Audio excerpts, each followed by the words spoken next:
আমরা যখন কাউকে ভালোবাসি তার ভালোটা চাই, তাকে কষ্ট না দিতে চাই, তাকে ভালো রাখতে চাই, তাকে হাসাতে চাই। কিন্তু আল্লাহ যখন কাউকে ভালোবাসে আল্লাহ ঠিক এগুলা করে না, এটার উল্টাটা করে। কি করে?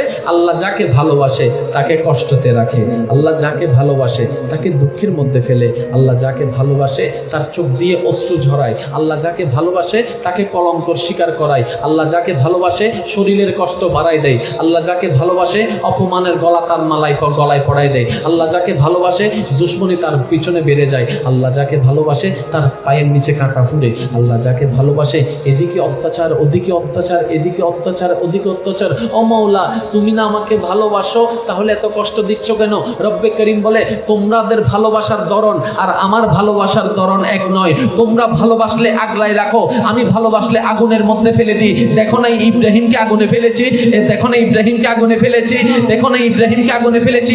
ইব্রাহিম আমাকে ভালোবেসেছে, মহব্বত করেছে, আমি ইব্রাহিমকে আগুনের কুণ্ডলিতে ফেলে দিয়েছি। ইউনুস আমার প্রেমে পাগল হয়েছে, মাছের পেটের মধ্যে তাকে ধাক্কা দিয়ে ফেলে দিয়েছি। ইউসুফ আমার প্রেমে পাগল হয়েছে, কূপের মধ্যে তাকে আমি ফেলে দিয়েছি, জেলখানার মধ্যে বন্দী করে দিয়েছি।